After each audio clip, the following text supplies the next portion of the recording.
Jai Hind everyone. ND1 2025 examination now going to be held on 13th April 2025. और जितने बच्चे अभी भी सो रहे हैं जाग जाइए बेटा, क्योंकि आपका जो एग्ज़ाम है वो 13th अप्रैल को कंडक्ट कराया जाएगा। ठीक है, आपके जो एप्लीकेशन फॉर्म है वो ऑलरेडी फिल हो चुके हैं, और जिन बच्चों ने एप्लीकेशन फॉर्म फिल कर दिया है दैट्स वेल एंड गुड, और जो बच्चे रह गए हैं उनको मैं बता दूं, आपके नेक्स्ट जो एग्जामिनेशन का जो नोटिफिकेशन है वो मई में रिलीज होगा। ठीक है, 28 मई को रिलीज होगा, और उसके लिए आप बिल्कुल पहले से प्रिपेयर रहिए। सितंबर में आपका एग्जामिनेशन होगा, तो उसको बिल्कुल मिस मत करिए।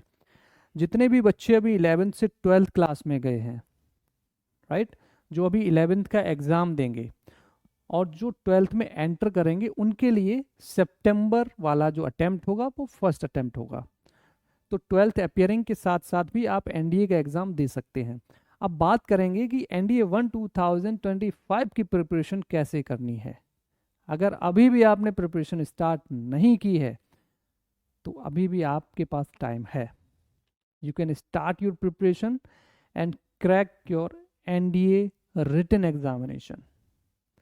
ठीक है, एनडीए का जो एग्ज़ाम है वो ऐसा नहीं कि बहुत ज़्यादा टिपिकल हम उसको बोलें, एक एवरेज स्टूडेंट भी एनडीए रिटन एग्जामिनेशन और एसएसबी को क्रैक कर सकता है, बट उसके लिए एक प्रॉपर प्लानिंग, प्रॉपर डेडिकेशन और प्रॉपर एक लेसन प्लान की ज़रूरत होती है। तो मैं आपको बताने वाला हूँ कि एनडीए 2025, एनडीए 1 2025 की प्रिपरेशन आपको कैसे करनी है। सबसे पहले मैं आपको बता दूं, एनडीए 1 2025 या एनडीए का कोई भी एग्ज़ाम हो, एनडीए 1 या एनडीए 2, उसमें इंपॉर्टेंट चीज़ होती है आपकी मैथ्स। ठीक है, मैथ्स का जो पोर्शन है वो काफ़ी इंपॉर्टेंट होता है, और मैथ्स अगर आप क्वालिफाई नहीं कर पाते हैं बेटा, ठीक है, तो फिर आपकी जीएटी में भी अगर क्वालिफाई कर लेते हैं तो उससे कोई फ़र्क नहीं पड़ता है, बिकॉज इसमें आपको एक चीज़ कंपलसरी होती है, that you have to qualify both of the test, both of the papers, that is paper 1 and paper 2।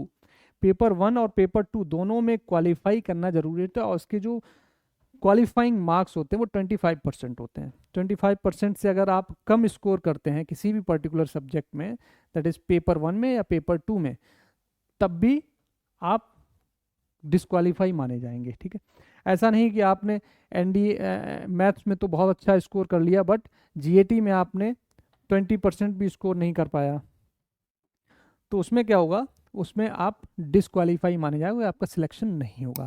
तो first of all you have to concentrate on maths.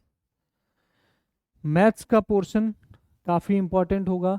120 questions आपके होंगे। ठीक है, 120 क्वेश्चंस आपके मैथ्स के, और वहीं पे जीएटी का जो पोर्शन होगा, जीएटी का पोर्शन जिसमें 150 क्वेश्चंस होंगे। ठीक है, वेटेज आपका 300 मार्क्स, और यहाँ पे आपका 600 मार्क्स का वेटेज होगा।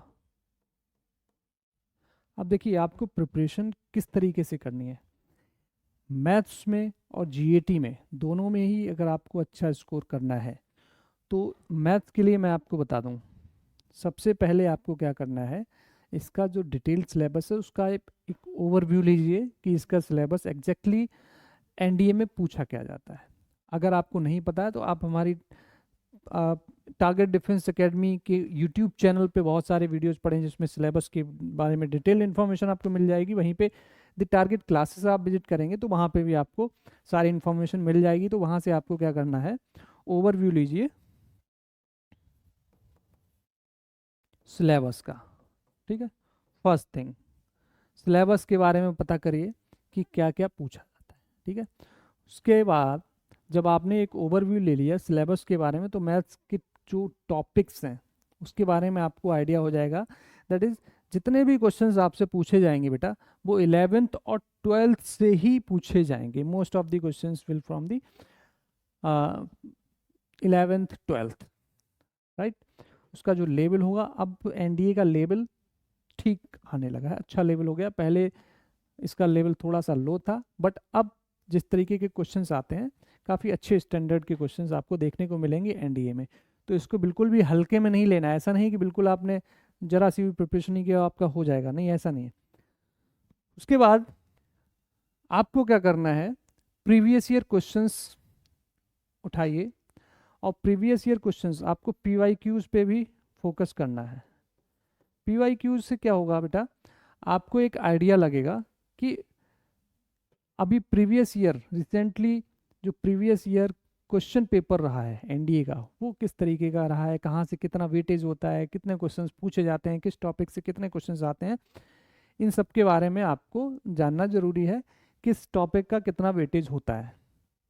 तो इसके बारे में भी अगर आपको देखना है तो टारगेट क्लासेस की ऑफिशियल साइट है, उस पर आप देख सकते हैं thetargetclasses.com। उस पर जाके आप ये सारी इंफॉर्मेशन आपको मिल जाएगी, ठीक है। तो पीवाईक्यूज के बारे, जब ये आपके पास दो चीज़ें होंगी तो आपके पास एक ओवरव्यू होगा कि मुझे क्या पढ़ना है। ये समझ लीजिए आपने ये समझ लिया कि आपको क्या पढ़ना है, आपका आधा काम हो गया। क्योंकि काफ़ी टाइम तक तो बच्चों को यही समझ में नहीं आता है कि उन्हें पढ़ना क्या है, ठीक। तो ये चीज़ आपको समझ में आ गई। उसके बाद जो आपके इम्पॉर्टेंट टॉपिक्स होंगे, जो भी इम्पॉर्टेंट टॉपिक्स होंगे लाइक कैलकुलस, कैलकुलस का जो पोर्शन होता है वो बहुत इंपॉर्टेंट रोल प्ले करता है एनडीए मैथ्स में, ठीक है। तो मैथ्स में कैलकुलस का बहुत इंपॉर्टेंट रोल होता है। उसके अलावा ट्रिग्नोमेट्री का जो पार्ट होता है वो भी बहुत इंपॉर्टेंट होता है। तो कुछ टॉपिक्स हैं जिनको आप अगर अभी भी अच्छे से अपनी पकड़ बना लेते हैं उस पर, तो आप इजीली एनडीए मैथ्स में अच्छा स्कोर कर सकते हैं। इवन 25% ही नहीं बल्कि आप एक बहुत अच्छा स्कोर कर सकते हैं।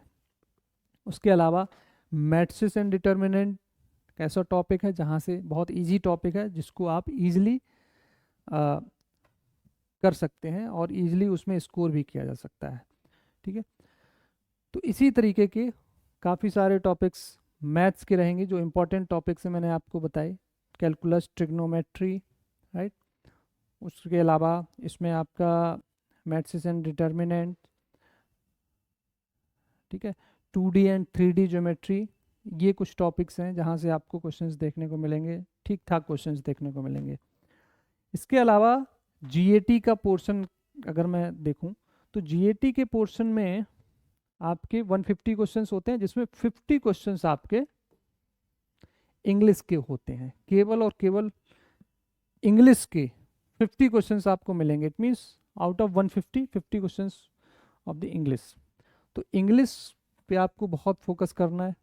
इंग्लिश पे अगर आपने फोकस कर लिया तो आधा काम आपका समझ लीजिए हो जाएगा।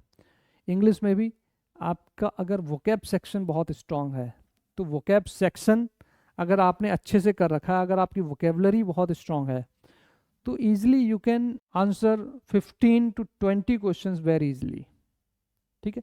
15 से 20 क्वेश्चन आप इजीली सही कर सकते हैं अगर आपका वोकैब सेक्शन अच्छा है, ठीक है।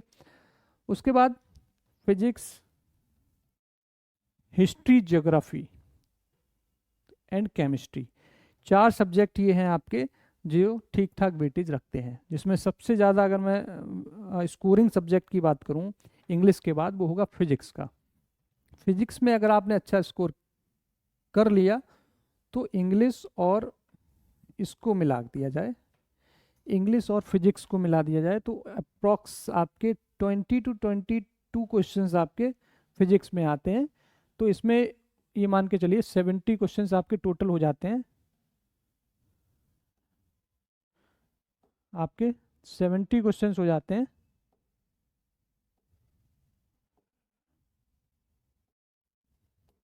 ये टोटल आपके ये 20 क्वेश्चंस मैं उसके एवरेज मान लेता हूँ तो ये आपके टोटल 70 क्वेश्चंस आपके 2 सब्जेक्ट से ही कवर हो जाते हैं, ठीक है। अगर आपने इंग्लिश और फिजिक्स अच्छे से कवर कर लिया तो 2 सब्जेक्ट्स हुए, तो इससे आपका 50% अप्रॉक्सीमेट 50 क्वेश्चंस आप कर सकते हैं। उसके अलावा हिस्ट्री, ज्योग्राफी, केमिस्ट्री ये आपके इम्पॉर्टेंट होते हैं। वहीं पे करंट अफेयर्स का भी एक बहुत ही इम्पोर्टेंट रोल होता है, जो कि आप लास्ट 1 मंथ अगर आप करंट अफेयर्स पे ध्यान देंगे तो प्रीवियस 6 मंथ्स की करंट अफेयर्स उठाकर देख लीजिए, बस उतने में आपका काम हो जाएगा। और हमारी जो लाइव करंट अफेयर्स क्लासेस हैं, अगर उनसे आप करते हैं तो वहाँ से भी आपको डायरेक्टली क्वेश्चंस देखने को मिल जाएंगे, वो भी आपको हमारे यूट्यूब चैनल पे मिल जाएंगी क्लासेस। तो इस तरीके से अगर आपने करंट अफेयर्स, इंग्लिश और ये 2-3 चीज़ें कवर कर ली, बहुत ईजिली यू कैन क्रॉस 50%। ठीक है, तो ईजिली आपने 2-3 सब्जेक्ट्स ही कवर किए और उनमें आप एक्यूरेट, ये वो सब्जेक्ट्स हैं जो लिमिटेड हैं। अगर हिस्ट्री एंड ज्योग्राफी की मैं बात करूँ तो अनलिमिटेड है, ठीक है, जिसको आप पढ़ते जाएंगे और बहुत कुछ पढ़ने को मिलेगा, फिर भी ख़त्म नहीं होता है। बट ये 2 चीज़ें हैं, ये आपको लिमिटेड मिल जाएंगी, फिजिक्स एंड इंग्लिश। इन 2 पे अगर आप अच्छे से फोकस करेंगे तो आप इजीली क्वालिफाई कर सकते हैं जीएटी का पोर्शन। और उसके अलावा आपका बायो का सेक्शन होता है, जिसमें तो 5 to 10 क्वेश्चंस आपको बायो से मिल जाएंगे। वहीं पे केमिस्ट्री से भी ठीक ठाक आपको अप्रॉक्सीमेट 15 क्वेश्चंस मिल जाएंगे। इसी तरह से हिस्ट्री से भी आपको 15 to 20 क्वेश्चंस मिलेंगे। तो ऑलमोस्ट आपका इस तरीके से पूरा का पूरा सिलेबस कवर हो जाता है। तो अगर इन चीज़ों को डिवाइड करके आपने एक प्रॉपर अच्छे से स्टडी कर लिया तो written examination is not the big deal to crack. ठीक है, ये आप इजीली क्रैक कर सकते हैं और इसके लिए 3 मंथ्स आर इनफ। अगर आपने, आपके बेसिक्स स्ट्रांग हैं, अगर आपने 11th 12th में अच्छे से पढ़ाई की है तो ये टाइम आपके लिए इनफ है। यू कैन क्रैक एंड ये written examination even in your first attempt. So उसके बाद जो एसएसबी का प्रोसीजर होगा उस पर हम अलग से बात करेंगे। Till the time, enjoy, study, smart work continue रखिए, अपनी स्टडीज़ पे फोकस करिए और टारगेट डिफेंस एकेडमी के यूट्यूब चैनल को देखते रहिए। जय हिंद।